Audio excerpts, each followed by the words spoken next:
Welcome back. Problem 6. Find the limit x approaching infinity, arc tan x to the power 6 over x to the 8, and limit x approaching 0 from the right, 8th root of x natural log of x. Okay, so use L'Hopital's if appropriate. Let's look at the first example. First question. X approaching infinity, arc tan x to the 6. The numerator, actually the limit is pi over 2. Denominator gets larger and larger. So pi over 2 upstairs, larger and larger downstairs. Denominator approaches infinity, numerator approaches a constant. So overall, the quotient approaches 0. Okay, so that's simply 0. Now, the second limit, let's look at the second limit. That approaches 0, you see, and this approaches negative infinity, so it is indeterminate. So we need to rewrite and then use L'Hopital. So this approaches 0, this approaches negative infinity.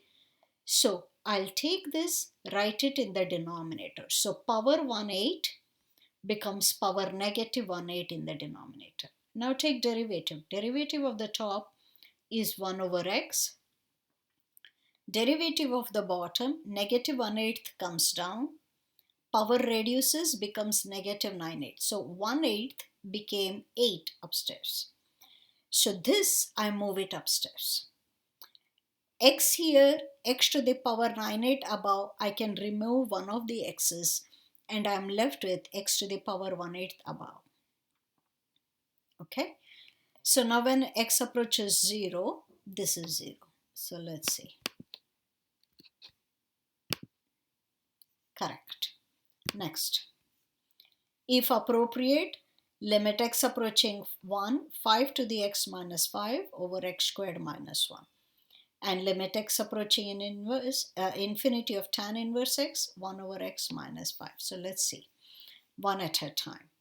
The first one, x approaches 1, that's a 5 minus 5, 0. That's a 1 minus 1, 0. So this is indeterminate. So L'Hopital's rule gets used. X approaches 1. Derivative of 5 to the x is 5 to the x, natural log of 5. Derivative of 5 is 0. I have nothing more there. Derivative of x squared is 2x. Now when x approaches 1, that gives me 5. This gives me 2, and that's a solid number. So 5 natural log of 5 over 2. Next, now, limit x approaching infinity tan inverse of x, 1 over x minus 5. As x approaches infinity, the numerator, see this is tan inverse, it approaches pi over 2. Okay, denominator that approaches 0 minus 5.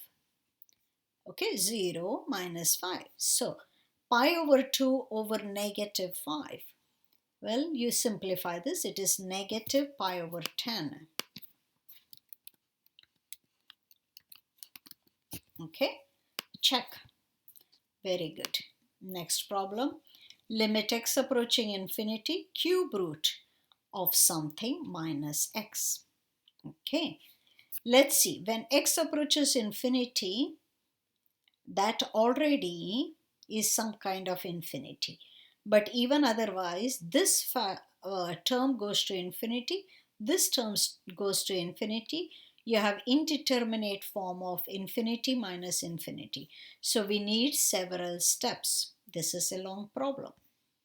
So first of all, get x cube common here, highest factor, highest power. So that's 1 minus 6 over x. Good. I have not changed anything here. X cube can come out with cube root, it becomes simply an x. X is here, so you get an x common factor. All of that minus 1. Now, as x approaches infinity, that's infinity. And look at that, that's 0, 1 minus 1. So it is indeterminate form of infinity times 0. Infinity here and 0 in the parentheses. So you need to convert it. So I'll rewrite that x as 1 over x in the denominator.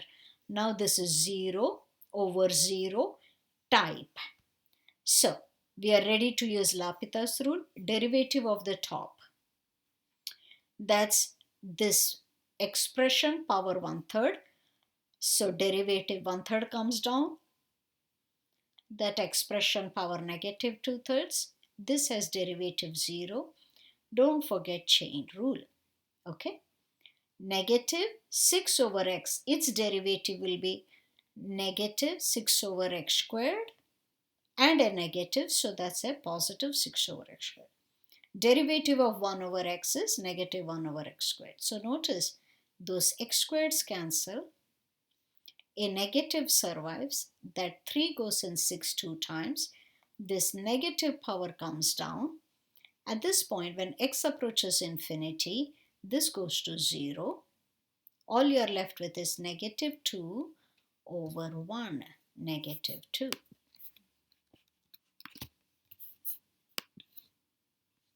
Next.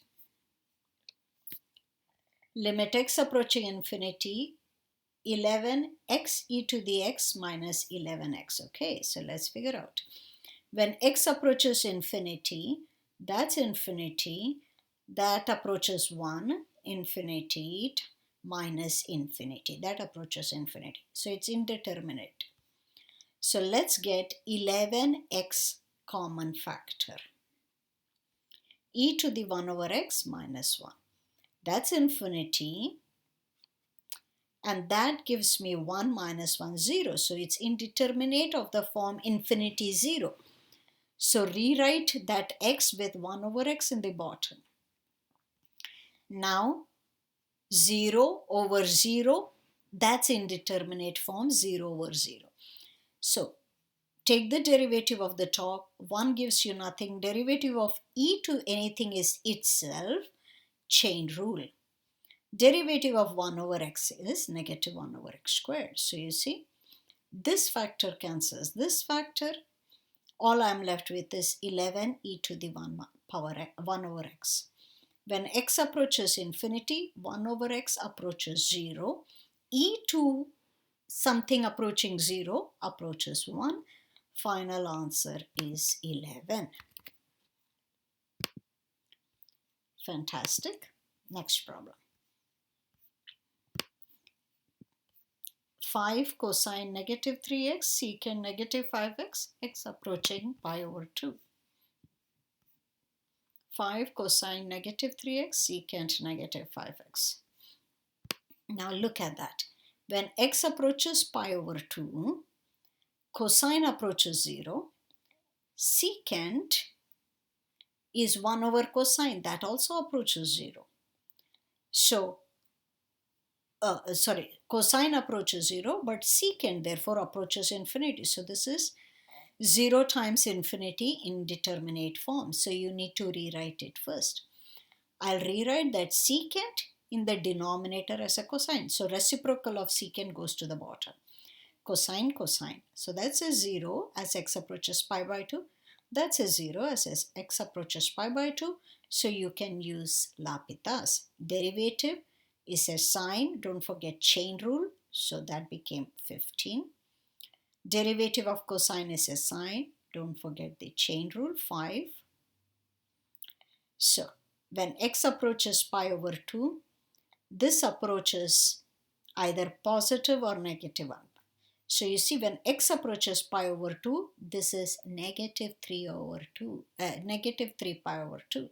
So that gives me negative 1 in the numerator. Whereas this gives me, you can check, sine of negative 5 pi over 2 is positive 1. So one negative survives, right?